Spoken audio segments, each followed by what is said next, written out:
Welcome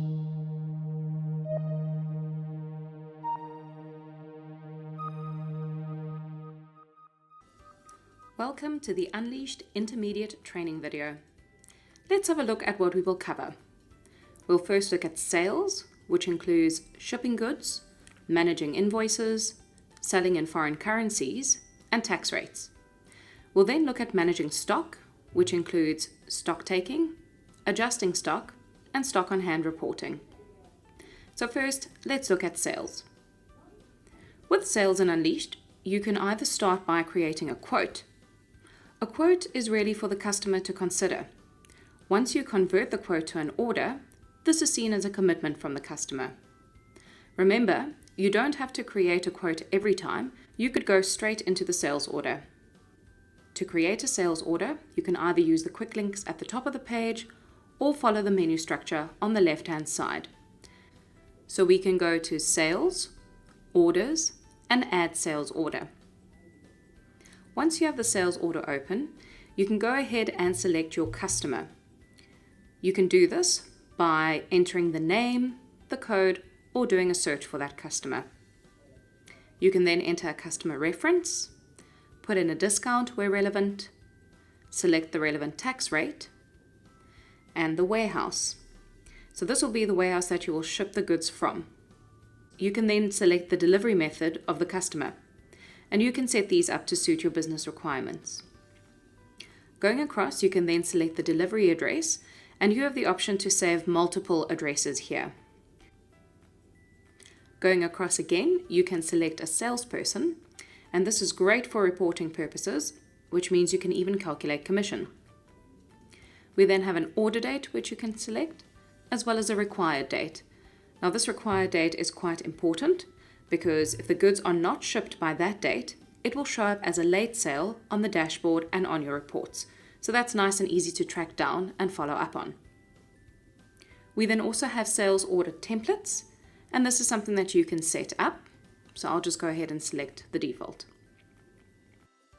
Coming down, you can then start to add your products. So you can find the products by the SKU or the product code, the description, or even the barcode. You can then add the quantity that you are selling, and then the price will display. We can then also see the availability. So that shows what we have to sell to the customer. You can then also add your comments line by line, and then we can click on Add. At this point, I would like to mention a note about allocations.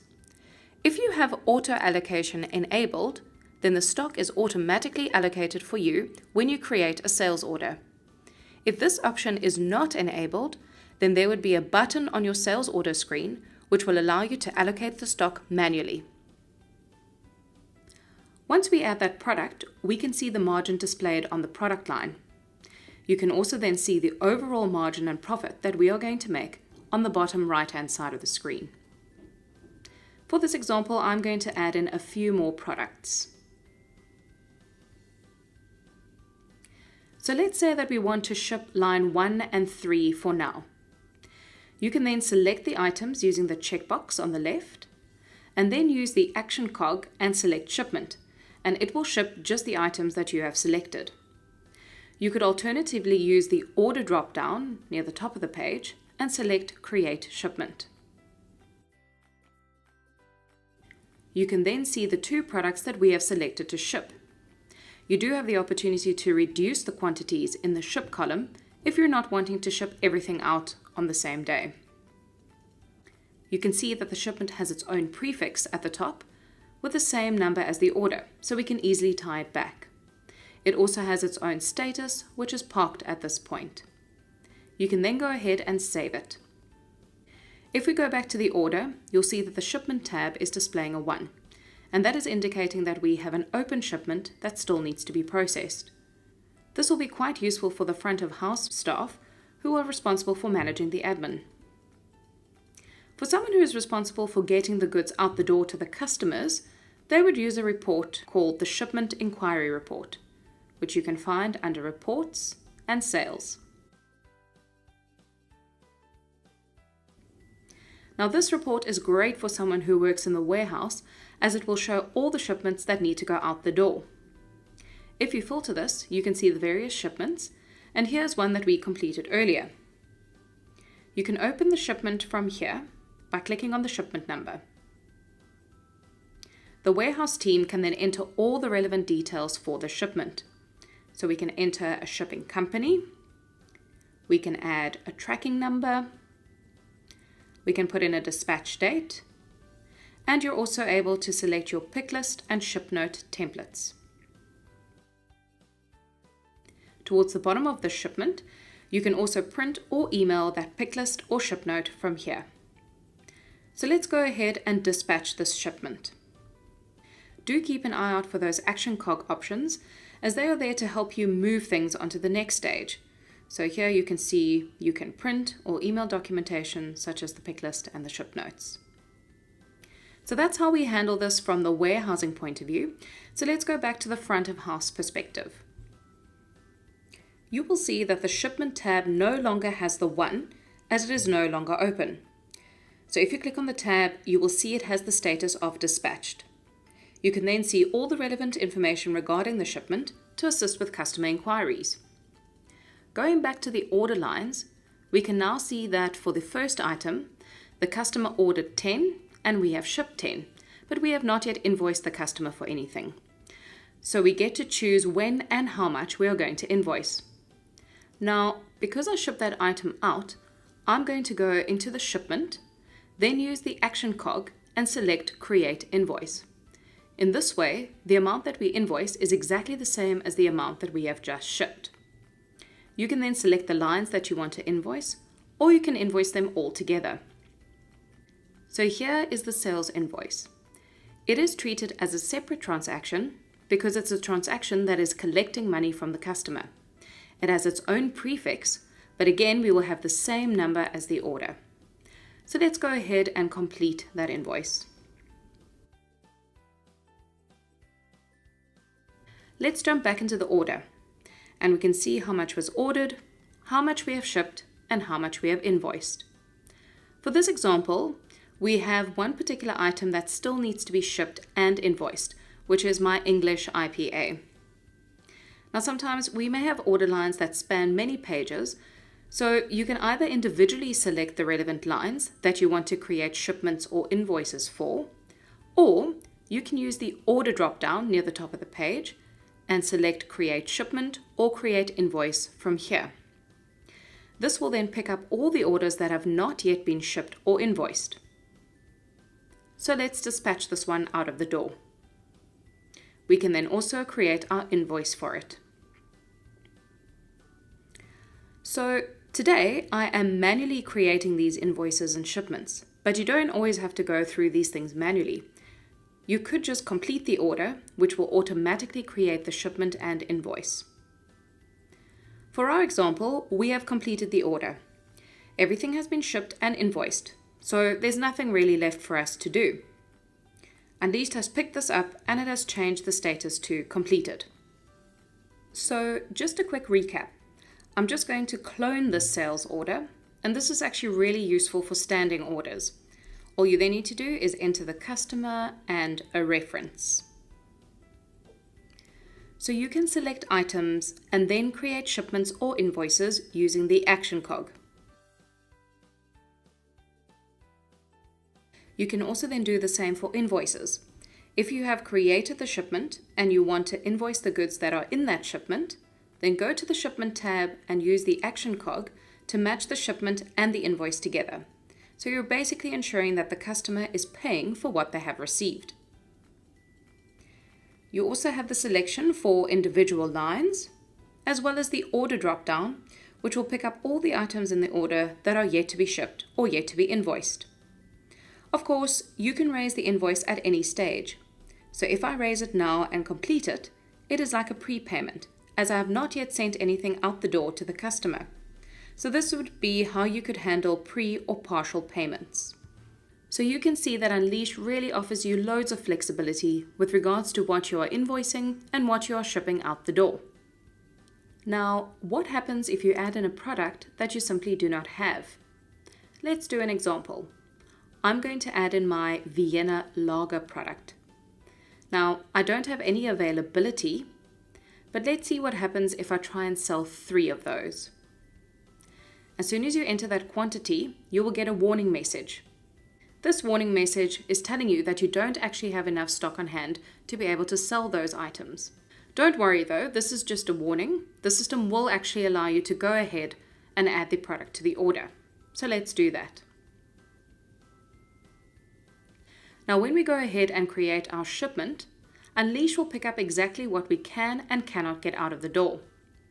So if we look at the Vienna lager, it's telling us that 3 have been ordered and that we need to ship them later.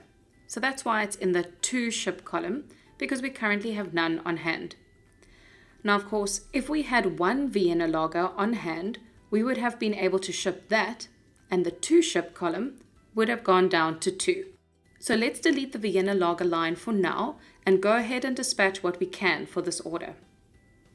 So now we know that we have shipped everything that we can, but we need to still get that Vienna lager out of the door at a later stage. And there are a couple of ways in Unleashed to manage this.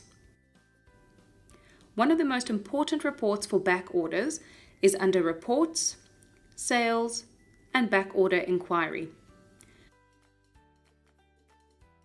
This report is going to show you all your sales orders and where they are in going out to your customers. For the order that we have just been working on, we will be able to see what we have and have not shipped. So we can see that we have shipped 75% of the order. That's the shipped column. We don't have enough stock on hand to ship anything more. So that's the can ship column. And we haven't yet created any shipments to get anything out, which is the on shipments column. We can then also drill down so we can see line by line what products we can ship, what is on shipments going out, and what has already been sent to the customer. And you can see that the Vienna lager is the product that we still need to get in. If you go to the order drop-down, we can help you create the purchase order to bring the products in. So we can click on Create Purchase from the Order button. Unleashed will then show you what we need to get in. So that's the purchase quantity. So all we really need to do is select the supplier who we're going to purchase the products from, and then click on Create. You can then view that purchase order by clicking on the link. So here is our purchase order. It's got the items that we need to get in and the quantity we need to fulfill the order.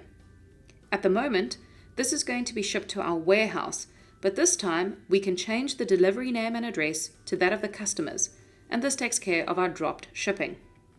So all we really need to do is place this order and email it off to the supplier. Of course, once it arrives at your warehouse or the customer's warehouse, we can just receipt it in. So I'm going to go ahead and do that for our example. Now that we have a bit more stock on hand, we can actually fulfill that order, and we're going to be able to see this on the Backorder Inquiry Report. So let's refresh that view. And previously you remember that we had shipped 75% of the order, but now we can ship some more of it, which is actually the remaining 25%.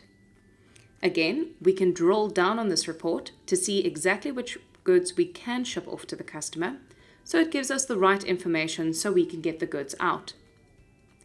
If we go back into this order again, we can go to the order drop-down and select Create Shipment for those remaining items. So we can then dispatch it and away it goes, which means that our sales order is basically complete.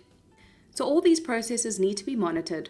So do remember that you have the Shipment Inquiry Report to see what goes next out the door, and you also have the Backorder Inquiry to see what has gone out, what needs to go out, and if you have enough stock to fulfill the order.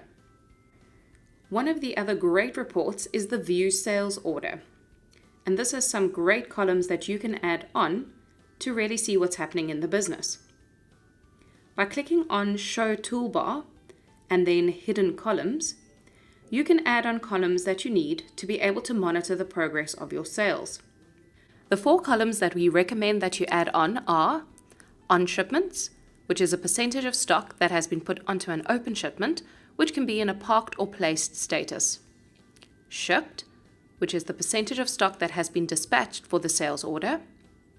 Invoiced, which is the percentage of the sales order for which an invoice has been created, and on invoices, which is the percentage of the sales order that is on an open invoice, which could be in the parked or placed status. This way, you can track, for example, what you have invoiced a customer but not yet shipped, versus where you have shipped everything out the door, but you have not yet created an invoice to receive payment. This makes it nice and easy to keep track of the progress of orders. Remember that you can customize this further by removing the columns you do not need and adding a few more. You can then go ahead and save this template by clicking on New, giving that layout a name, and you can even set it up as your default. Let's now talk about currencies. So up to now, we have been working with our local currency, but it is quite common to buy and sell in foreign currencies. The first thing we need to do to start this process is to go to Settings, System, and Currency Rates. Right at the top of the screen, we will see our base currency, which is New Zealand dollars. What I can now do is select the currencies that I am going to be trading in. Let's use Australian dollars for this example. Once you have selected the currency, you can then pop in a default buy and default sell rate. We will be using these default rates when we are buying and selling goods. Now, these are only default rates. You get to choose the exchange rate on each transaction as you see fit. This will then be passed across to your accounting provider, such as Xero or QuickBooks. Once you have selected your default rates, you can then set that up against your customer and supplier records. Now, if you have a supplier or a customer who is both in New Zealand and Australia, you would need to set up two separate supplier or customer records. So here we can see that we have James Bond baskets, and they are in the US. So we will be selling to them in US dollars. So you can open up that customer record, and you can see that their default currency is USD. Now, when you first create that customer, you need to lock in that currency right away.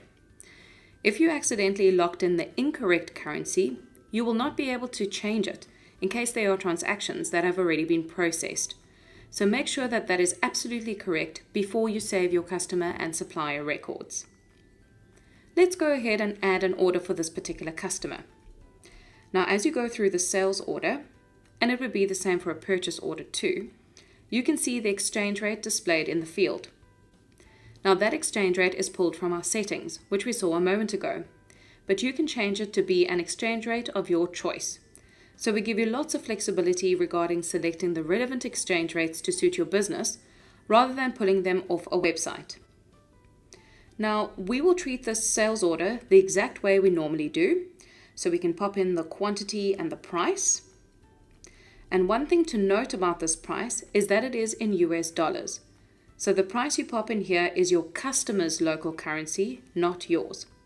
This would be the same for purchase orders. So when you look at the price there, it will be your supplier's local currency. So as you add the products in, you can see on the bottom right-hand side that the subtotals are shown in USD as well as in my local currency, which is New Zealand dollars, which we have converted using the exchange rate shown. Now, as you add goods and see the selling prices, those are probably being pulled through from your selling price tiers. You have 10 selling price tiers in Unleashed to choose from and play around with. So for this example, I would have set the selling price tier to be USD for my US customers. Let's have a look at tax rates. So again, the first place we would start is with the settings. So you can go to Settings, System, and Taxes. In here, you can specify the sales tax you need, as well as the purchase tax. Do keep in mind that this is normally pulled from your accounting system. So if you intend to, or if you have already connected your Unleashed account to your accounting software, such as Xero or QuickBooks, the taxes will then pull through. With those integrations, do note that they normally need to comply with Xero or QuickBooks. So in that case, you probably don't want to create your own tax rates. You would rather want them to pull through from your accounting software so that there are no issues when we pass the transactions back. So we have all our taxes set up. So one of the first places you want to specify taxes on is against your products. So I'm going to go into my products and open up my American Pale Ale. So if you have a product that needs a specific tax rate, you can go to the Sale tab, and this is where you would specify it. So for this example, I'm going to say it's 1%. Do keep in mind that this product tax rate is going to overrule most things. Whenever you sell this product, it will have a tax rate of 1% regardless of what the customer tax rate is. So if I open up one of my customers, so let's say Basket Case, who is in New Zealand, they may have a tax rate. So you can see that it is taxable, and then we can select a tax rate for that customer. So I'll select 15% on sales. Now, when I add in an order for this particular customer, that 15% is pulled through to the tax rate field, which you could update. Now, when I add that American Pale Ale product, they are going to get a tax rate of 1% because the product rate will always override the tax rate displayed above, which by default is pulled from the customer. Now, sometimes when you sell to overseas customers, they are not taxable, so you would not select the taxable checkbox when setting up those customers. So let's do that for James Bond baskets. When creating a sales order, you can see that the tax field is disabled, meaning you cannot select a tax rate. So even if we add the American Pale Ale product, it will not add a tax to that product as the customer is a non-taxable customer. So we need to be mindful of that. So we do recommend that you sort out your customers and suppliers between the non-taxable and the taxable ones. Only specify them against the product if there is a specific tax rate against it. And remember that product overrules customer unless it is non-taxable. Here is a summary of what we have covered regarding sales.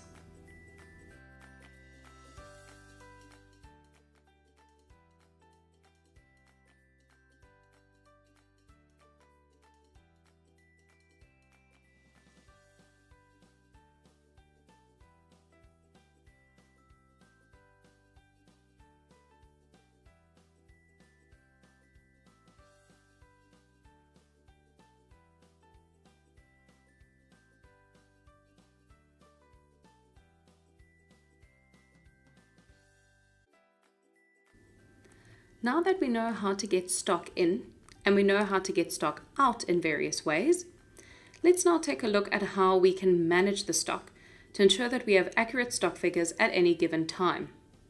Now, there are loads of things that happen in the business, which means that stock can increase or decrease in quantity or value. We can also help you out with your stock taking. In Unleashed, you will find these controls under Inventory. So underneath Transactions, we can create our stock adjustments. Now, these adjustments can be created for a number of reasons. Maybe a supplier has gifted you some stock. Maybe you have broken stock, or it has been taken for marketing purposes. There are a whole array of reasons why you would increase or decrease the stock quantity or stock value. The first thing you will do is specify the warehouse that you're going to affect. You can then also select a reason, and with most reasons in Unleashed, you can specify these to suit your business requirements. You can also code the adjustment to an account, and these accounts have been pulled through from my Xero account, so I can choose a cost of goods sold account that fits the reason why I am adjusting it in or out. The next thing is to pop in the product that is going to be affected. So in this example, I have taken some of my APA bottles away for marketing purposes, 5 of them. So I'm going to put in a -5 because I am reducing it. The value will be calculated for me, and I can then pop in comments as well. So that's how you would take stock away. We can also increase stock. So if, for example, we have been gifted stock, we can increase the stock and add that in. Remember, when you want to reduce the stock, then put a minus in front of the number. If you are adding stock, you can just leave it as a whole number. Not only could you be increasing or decreasing the quantity, but you could also be increasing or decreasing the stock value. This could be for a variety of reasons, such as an extra freight item that we didn't take into account. To do this, we will add the product as we normally do, but then we'll leave that quantity field blank and then rather enter an amount in the value column. So let's say we are going to increase the value of our English IPA by $10. Remember that we are increasing the overall value of the stock, not increasing every unit by $10. Once we have completed the adjustment, we can see the impact it is having on our warehouse as well as our global values. This is a transaction in its own right, so you can see a prefix and a number as well as the status at the top of the page. Once we complete the adjustment, it will adjust the stock on hand and the value. It will also, if applicable, send across a journal to keep your accounts nice and up to date. So that's how you can keep your stock on hand nice and accurate and keep your accountant nice and happy. Let's have a look at stock counts in the system. For stock counts, you can go to Inventory, Transactions, then Stock Counts. Unleashed allows you to filter down to a particular location or product groups, which means that you can still continue running your business with other products whilst you are doing the count. So the first thing we can do is give your count a name. Then you can select a warehouse from the drop-down list. You can then also specify the bin location, supplier, and product group. I'm just going to choose my ale product group today so we can do a quick example. You can then go ahead and click on Create Count. This means that you have a count in progress. You can then do your stock count directly in Unleashed or offline in Excel. If you do it online, you can go ahead and enter the quantities in the Count Quantity field. Otherwise, you are able to use the Export button to export that stock count to Excel. You are then able to easily populate the Count Quantity field with the stock on hand. Please note that you will not see any actual stock on hand figures, so this removes any bias and ensures that it is a true reflection of the stock on hand. Once you have populated the count quantities in your spreadsheet, you can then go ahead and import your completed CSV file. You will then see that the count quantity fields will be populated in the system. It is important to save as you go along. You can then also print the variance report. This report will show you how much you should have on hand, how much was counted, and the variance between the two. This means that you can go back and continue your count and update any figures necessary.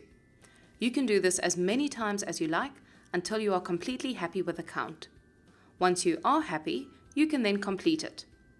Please note that once you complete the count, you cannot edit it. Once completed, your stock on hand will be updated and we will pass through information to your accounting software package. So be sure to only complete that count once you are 100% sure that you are finished. Let's have a look at the reports that will assist you in keeping track of your stock. If you look under Reports and Inventory, there are quite a few useful reports here. Let's go through the key ones. So firstly, Stock on Hand Inquiry is probably the most popular report. This allows you to check how much stock on hand you had at any given time. So you can pop in a date and hit Run. It will show you all the stock that you had on that day, including the value of the stock at the bottom of the screen. The next report is the Transaction Inquiry Report. And this one will show you the movement of your products. So if you perhaps want to look at all the movements of your products for the last month, you can put in those dates and then you can pop in the product. So let's, for example, look at my Indian Pale Ale and then you can hit Run. You can see the sales as well as any adjustments to the stock and credits. So basically any movements to the stock over that period of time. So that's a great way of tracking your products. The next key report is Product Allocations. This will show you a list of products that are allocated to transactions. So think back to our sales order. When we create that, we allocate the products that are against it. So we are reserving it for a customer. So then we have a stock on hand quantity and an available quantity. The available quantity is basically taking the stock on hand minus any allocations or reserved stock. So here we can see how it has been allocated or reserved. The The last key report that we'll look at in this video is the quick stock count. This will give you a report similar to the stock on hand, but it is really good for stock takes. You can filter this by warehouse and product group. You can then get the report printed off, and if you find any variance, you can go through and create a stock adjustment. We really encourage that you have a good look at these reports to see what information is available to you. Remember that every report has filters that you can use, and you can also export the reports to PDF or spreadsheets, which means you can then further manipulate them with pivots, lookups, and whatever else you need to do. Here's a summary of what we have covered regarding managing stock.